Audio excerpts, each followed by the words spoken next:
Hello, everybody, and welcome to another episode of our series, Proverbs, God's Encouragement for You. Today, we're looking at Proverbs chapter 10 today for our episode, and this is where we finally get into the Proverbs of Solomon.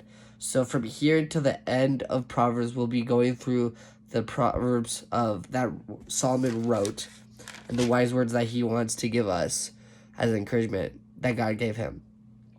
So, before we start, I wanted to highlight a couple verses that I really liked in this chapter. If you guys have read it, you guys are more than welcome to follow along with me. But we see here, it's just a contrast between wise and foolish people in this chapter. Kind of like the introduction of the first 9 chapters about what path we should take. We talked about that in the very first couple episodes about we have 2 choices. We can either follow God or follow the world. And we have the free will to choose either one. But there's consequences for each one. And consequences aren't bad per se. Consequences is just is a result of your action. So there's a result for whether you follow God or whether you follow man.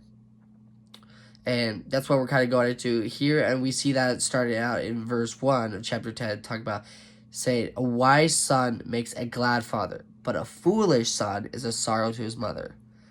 Treasures gained by wickedness do not profit, but righteousness delivers from death.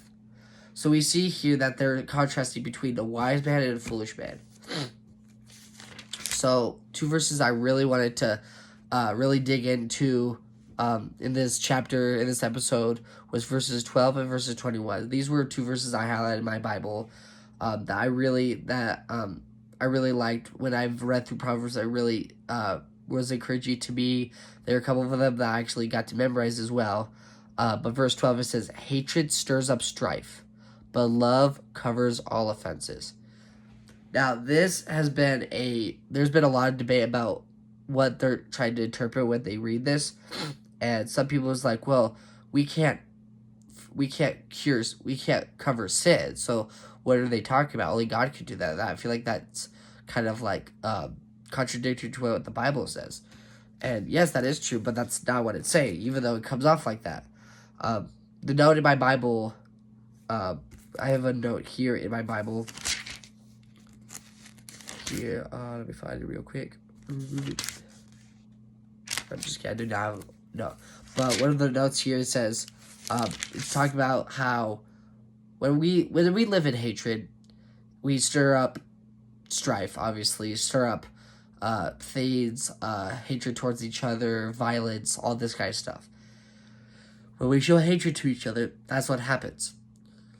But when you show love to others, it says it covers all offenses. And what it's saying here is not saying like it covers their sin, but when you choose to love someone instead of hating them, you're choosing to forgive them of their wrong against you.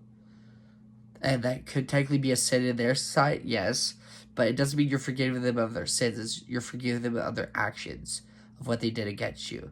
When people see that, they'd be like, huh, that's weird. I feel like you should have retaliated. Why didn't you retaliate? It's like, because that's not the right thing to do. Jesus didn't retaliate. He literally had people kill him on the cross, and he didn't retaliate. Same thing here. He forgives us. We should forgive others for when they trespass against us. And that's something that, I'll be honest, I struggle with still. Like, just going about day to day of people who maybe get on my nerves and maybe hold a grudge against them. But what good will that do if we hold a grudge against someone? Because in the long run, it's not going to do any good.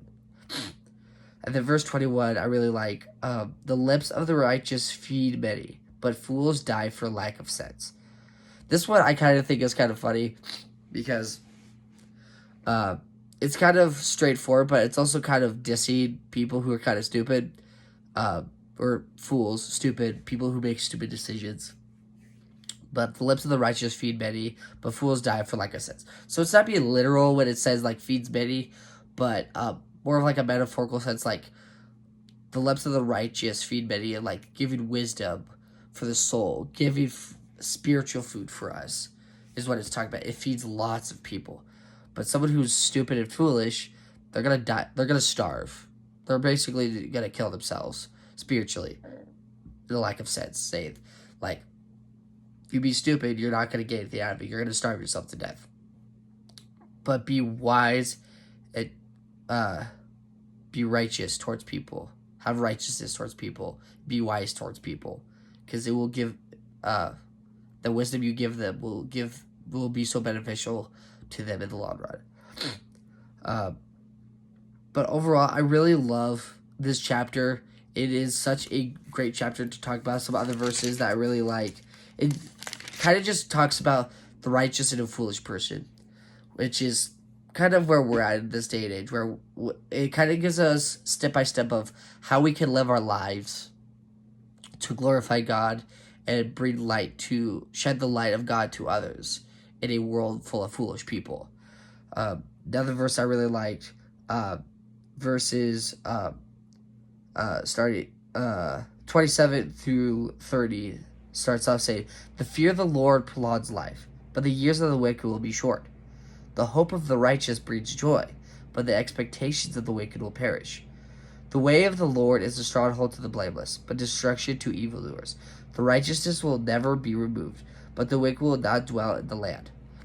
So once again, it's just talking about, like, in the long run, the righteous people, the people who choose to live for God, people who are wise. People who are wise with their decisions will live long and prosper. That's not a Star Trek reference. If someone comments that, I was not trying to quote Star Trek, but great show, by the way. I love Star Trek. Live long and prosper. I can't really do it. Sorry, sidetrack. But people who live wise will live long and have a prosperous life to give to others. But someone who is foolish, they're going to live a short life. Maybe physically too. Maybe not just spiritually. But live a short life and won't have anything to give to other people. And that's something I want to encourage you guys with is choose to make smart choices, be wise, and with those wise choices, help other people make those wise decisions too. And be encouragement to others and give that wisdom to other people as much as you can. That's all I have for you guys today. I hope you guys are enjoying this and this is an encouragement for you guys. If you guys haven't watched the previous videos, please definitely go check them out. There's a link right here on the top for it. And I hope you guys have a great time, great day, great weekend. And I'll talk to you guys soon.